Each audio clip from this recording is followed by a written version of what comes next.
waxyaabaha waxa kamid ah ninkoodii habeen meel baak guriga laga saaray guriga ninkan mashakrada ma ka bixiya ha asaga bixiya oo leerka ma ka bixiya ma bixiya oo ninka sidoo koodii habeen ma saaray marka meesha sartu ka qoransan tahay oo qoyska burburay waa aabayaashii waa qoysaska dayacay siyaasiyiin fadhi ku dir TikTok waxaan ku arkay nin yaro hooyadii diyaarad saaraya oo soo dhudhukanay ad la yaabiso doo shaqada aabaha xalayna de mid ku dhudhunkada raaso xitaa waa qaab daro waa dhaqan biis inay hooyadii intuu meel la yimaado oo sida u qabsado shaqadan aabihi baa lahaa shaqada aabaha ku qabsanin rag baad arkaysaa shaqadiisa diyadii qabanaya walaashii buu dhaxda qabsanaya oo sawir la galaya war walaasha dhaxda ya qabso gurnin baa dhaxda qabsanaya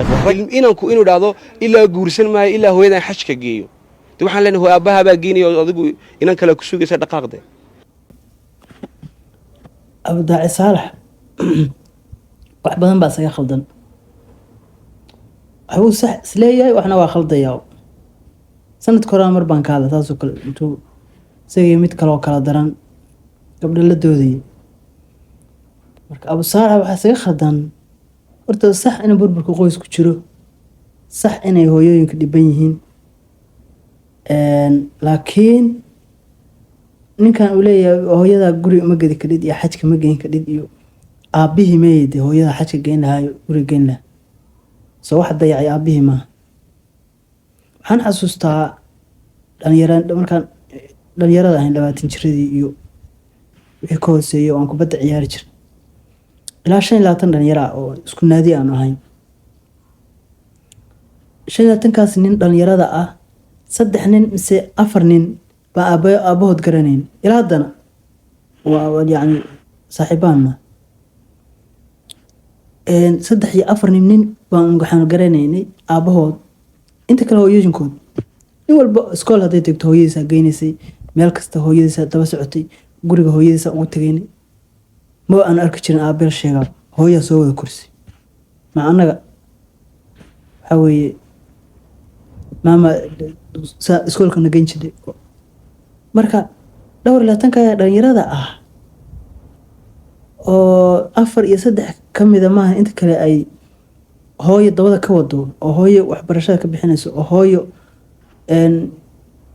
wax walba u tahay aabii hooyo guriga ay ka tahay yani aabayaashii meeye marka meesha sartu ka qoransan tahay oo qoyska burburay waa aabayaashii waa qoysaska dayacay siyaasiyiin fadhi ku dir hooyooyinkaas waxaa tusaale cad kugu filan dhowr 20kaas dhalinyarada ah aabayaashood kala bar way noolaayeen kala barna way yani aan waa furay maamada lagu furay ilmaha lagu dayacay iyada suuqa uga soo adeegayso yaanyo iyo qudaar u gadayso ama dhar u gadayso iyada guriga uga shaqeynayso iyada iskoolka geynayso iyada iskoolka bixinayso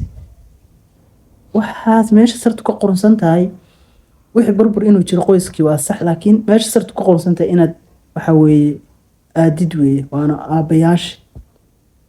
marka aabayaash hore hadday dayaceen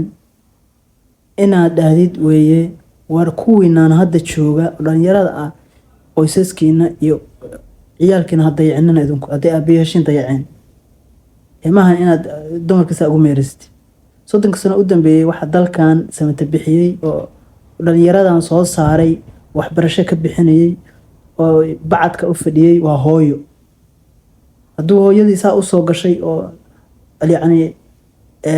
nafteeda ilowday si ay isaga u koriso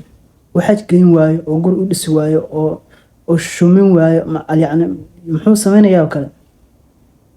waxa xaqiiqada in laga hadlaa fiican marka awdaaci saalaxow muuqaalkaa loo geeyo waxaan ku leeyahay meesha sartu ka qorsan tahay waa aabayaasha dumarka ma ahan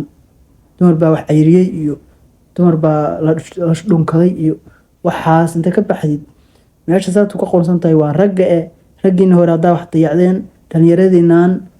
yani guryihiina ha dayacinana dheh saasa kaaga fiican dumarku wax ay leeyihiin dembi ama jidho waa la dayacay dumarkan